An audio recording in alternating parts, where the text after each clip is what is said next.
राधे राधे दोस्तों, आप सभी का स्वागत है मेरे यूट्यूब चैनल पे। तो मेरे घर पे नए लड्डू गोपाल जी लाए हैं मैंने। तो मैं आपको दिखाऊंगी कि उनकी प्राण प्रतिष्ठा कैसे की जाती है। तो दोस्तों, मैंने ये एक बाउल ले लिया था, क्योंकि मेरे पास स्टील का बड़ा बाउल था नहीं, यही था। तो मैंने इसमें फिर एक सात्विक बनाया। उसके बाद गोपाल जी को तिलक लगा के फूलों में ढक दिया है पूरा। तो धीरे धीरे आप इसमें फूल डालते रहिएगा। मेरे घर पे जितने भी मेंबर्स थे सभी ने थोड़े थोड़े इस पे फूल डालें। उसके बाद फिर इनको ढक के रख दीजिएगा लाल रंग के कपड़े से। और उसके बाद जब आप उठाएंगे, आप इनकी प्राण प्रतिष्ठा के लिए 1 घंटे के लिए भी छोड़ सकते हैं, अगर आपको एक ही दिन में करनी है तो। और अगर आपके पास समय है तो एक एक दिन के लिए भी इनको छोड़ सकते हैं इस बाउल के अंदर। तो मैंने तो 1 घंटे के अंदर ही करना था, तो मैंने 15-15 मिनट के लिए रखा था। घर के जितने भी सदस्य हैं सभी ने थोड़ा थोड़ा अपना योगदान दिया था, सभी ने फूल फल सब कुछ रखने में हेल्प की थी। तो मैंने पहले इनको फूलों में रखा, उसके बाद फलों में रखा। और आप जब भी उठाएंगे तो घंटी बजाने के बाद ही उठाएंगे ठाकुर जी को। उसके बाद बार बार थोड़ी थोड़ी देर बाद चेंज करते रहिएगा, और भजन कीर्तन लगा के आप घर पे इंजॉय भी कर सकते हो। हम लोगों ने ऐसे ही किया था। हम सब इकट्ठे होकर राधा रानी और ठाकुर जी के भजन भी गा रहे थे, साथ के साथ मैं ये भी कर रही थी प्राण प्रतिष्ठा का जो भी प्रोसेस था। तो मैंने फिर उसके बाद तीसरा वास जो करवाया है प्रभु जी का, वो मैंने सब्जियों में करवाया। तो ये सारी चीज़ें जो भी आप डाल रहे हैं वो आपको खुद इस्तेमाल नहीं करनी है, वो सारा दान में देना होता है। तो मेरे पास ज़्यादा सब्जियां अवेलेबल नहीं थी, तो मैंने आलू और टमाटर में ही वास कराया था प्रभु जी का। तो उसके बाद जब ये वाला वास हो गया तो हर बार मैं उनका तिलक कर रही थी।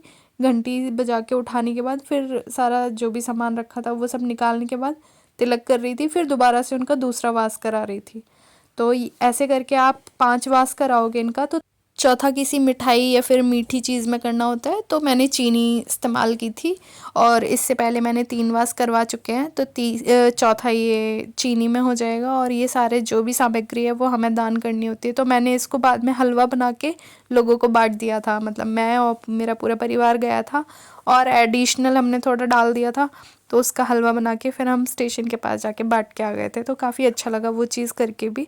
तो अभी मेरा घर के जितने भी लोग हैं सभी मुझे मदद कर रहे हैं, मतलब मेरी दादी मम्मा सब लोग हेल्प कर रहे थे ये सारी चीज़ें हटवाने में, क्योंकि सबको अपना थोड़ा थोड़ा योगदान देना था। आखिर प्रभु जी की सेवा थी, तो सभी लोग काम कर रहे थे। मेरे घर पे एक और भी लड्डू गोपाल जी हैं, छोटू वाले। तो वो गोपाल जी जब मैं बहुत छोटी थी बचपन में, तो मैं मम्मा से ज़िद करके खरीदवा के लाई थी कि मुझे बहुत क्यूट लग रहे थे। वो इतने छोटे से थे और मैं भी उस टाइम बहुत छोटी थी, मतलब 4-5 साल की रही होंगी मैं।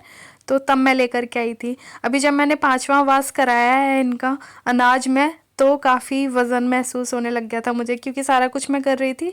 तो मुझे बहुत अंतर महसूस हो रहा था। तो इसीलिए फिर मैंने सब लोगों को बोला भी, मैंने कहा लगता है प्राण प्राण आ गए हैं प्रभु में। तो काफ़ी वज़न आ गया है अभी उनके शरीर में।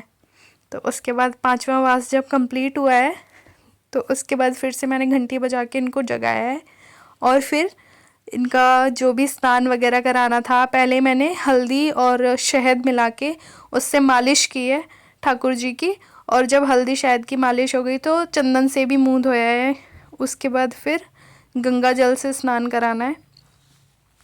गंगा जल से स्नान कराने के बाद चरणामृत से स्नान कराना है, जिसको कि हम प्रसाद के रूप में पाएंगे बाद में। तो ये सारी चीज़ें मैंने कैसे की हैं आप देख सकते हो। और आप भी अपने घर में जब भी लड्डू गोपाल जी लेके आते हो तो उनकी प्राण प्रतिष्ठा करके ही उनका पूजन शुरू करें, क्योंकि बचपन में मुझे पता नहीं था, तो मैंने छोटे वाले गोपाल जी का प्राण प्रतिष्ठा नहीं किया था, और हम उनको ऐसे ही इस्तेमाल कर रहे हैं, मतलब कि ऐसे ही पूजन में बिठा दिया था मैंने। पर अब ऐसा महसूस नहीं होता कि उनके अंदर प्राण नहीं है, क्योंकि बहुत लगाव है घर वालों का सभी का उनसे। तो अब तो मेरे घर पे 2 गोपाल जी हो गए हैं, तो दोनों का खूब अच्छा खासा कॉम्बिनेशन बन गया है। एक बड़े गोपाल जी हो गए हैं, एक छोटे गोपाल जी हो गए हैं। जैसे जैसे पूजन आगे बढ़ता जा रहा, उस हिसाब से ठाकुर जी में एक अलग ही तेज चमक रहा था, मतलब महसूस हो रहा था कि हाँ इनमें प्राण आ चुके हैं। तो उसकी वजह से कितना बदलाव हो गया है, काफ़ी चीज़ें चेंज हो गई। मतलब पहले मूर्ति मूर्ति लग रही थी सिर्फ, लेकिन अब जब मैं मूर्ति को देख रही हूँ ना, तो एक उसमें झलक भगवान की नज़र आ रही है। मैंने बड़े प्यार से लाला को पोंछा है, और पोंछने के बाद उनको अभी मैं नई पोशाक पहनाऊंगी। बहुत प्यारी प्यारी इनकी ज्वेलरी लेके आई हूँ, मैं सारी चीज़ें लेके आई हूँ। तो मैं तो उनको कच्चा पिलाते वक्त बहुत हंस रही थी और मम्मी से बोल भी रही थी कि मम्मी ये इनके साइज़ का नहीं है, काफ़ी बड़ा आ गया है। पर कोई नहीं, नेक्स्ट टाइम से मैं ध्यान रखूँगी। मैंने तो सही बोल के लिया था शॉपकीपर से, बट उसने गलत पकड़ा दिया, तो क्या कर सकते हैं। तो अब मैं इनको पोशाक पहनाने जा रही हूँ क्योंकि मेरा लाला तैयार है, पूरा रेडी हो चुका है। तो अब इनकी सारी ज्वेलरी जो भी थी वो सारी मैं इनको ये बारी बारी करके पहना रही हूँ, और जैसे जैसे मैं चीज़ें ऐड कर रही हूँ इनके श्रृंगार में, मतलब इतने सुंदर लग रहे थे कि नज़र ना लगे बस इनको, सच्ची बहुत प्यारे लग रहे थे।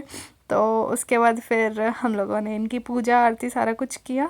अभी मैं आपको छोटे गोपाल जी से भी मिलाऊंगी। मेरे छोटे गोपाल जी भी बहुत प्यारे हैं। आज ट्विनिंग कराई है हमने दोनों लोगों की, इनको भी येलो ड्रेस पहनाई है और छोटे गोपाल जी को भी येलो ड्रेस पहनाई है। तो मैं दिखाती हूँ कि मेरे छोटे गोपाल जी कैसे हैं।